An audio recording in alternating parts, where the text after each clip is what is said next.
Lesson 112 is the ratios of side lengths of right triangles. And believe it or not, we're going to start some trigonometry today.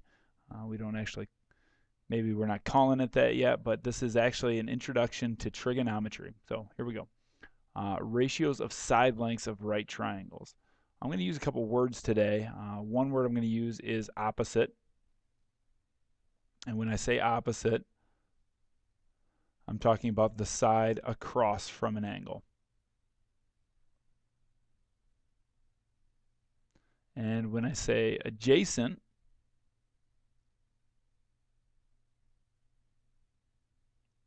I mean the side touching an angle.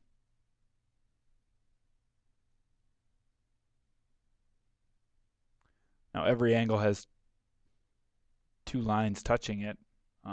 I'm not talking about the hypotenuse when I say the adjacent. So the adjacent side and the hypotenuse are two different things. You guys should all be able to identify the hypotenuse. It's the longest side. It's across from the right angle. So again, opposite means across from, adjacent means touching. Here we go.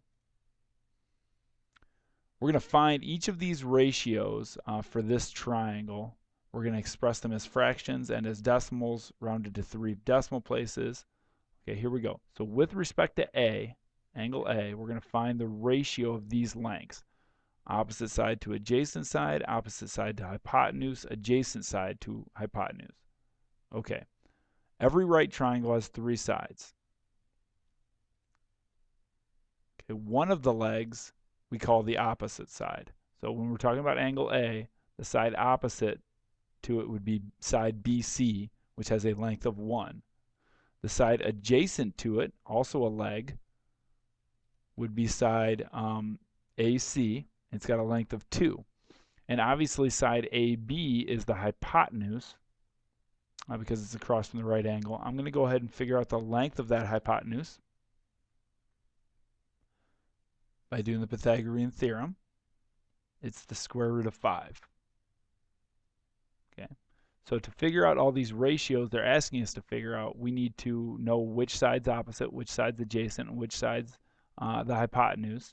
And now we can give them what they want. So for part A here, they're saying the opposite side, the ratio of the opposite side length to the adjacent side length. The opposite side is 1. So for A here, the length of the side opposite of A is 1. The length of the side adjacent to A is 2, which is 0.5. So you just put the length of the side opposite of A, the length of the side adjacent to A, and turn that into a decimal. For B, we'll do the length of the side opposite of angle A, which we already know is 1. The length of the side, or the length of the hypotenuse, which we figured out to be the square root of 5, and we'll use a calculator to turn that into a decimal. It's about 0.447. Okay. And then we'll do, for C, the side adjacent to A is 2. The hypotenuse is the square root of 5,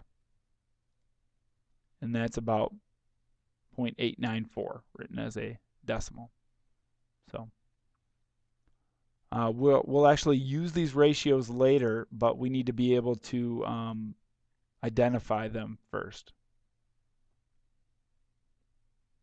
Let's do this one more time, but we're going to change this a little bit because now we're saying with respect to angle B, find the ratio lengths. And we've got the same triangle here. It's a 1, 2, square root of 5 right triangle. But when we're talking about B, AC becomes the opposite, BC becomes the adjacent. So, and the hypotenuse is still AB, which is the square root of 5. So the side opposite of B is AC. The side adjacent to B is BC. So now we'll find these same ratios, but they're going to change a little bit. The side opposite to the adjacent. So opposite of B is 2. Adjacent is 1. Written as a decimal, that's 2. How about E here? The opposite over the hypotenuse. The opposite is 2. The hypotenuse is square root of 5, which is 0.887, or I'm sorry, 0.894. And for F, the adjacent to the hypotenuse, the adjacent is 1. And the hypotenuse is the square root of 5, which is about 0.447. Okay, so just identify the side opposite of the angle, the side adjacent to the angle, and that changes based on what angle we're talking about. Remember, when we were talking about angle A, BC was the opposite, AC was the adjacent. When we're talking about B, AC is the opposite, and BC is the adjacent. The hypotenuse never changes. And then also, you should be able to see some kind of relationship here between these two things here. Lastly, these ratios, they have special names. So maybe if you look up the names of these ratios and write them on your note sheet, maybe there's some extra credit in line. No promises, but maybe if you can come up with the ratios and kind of write them on your note sheet somewhere, maybe I'd give you a point extra credit or something. All right. Good luck, and I'll see you tomorrow.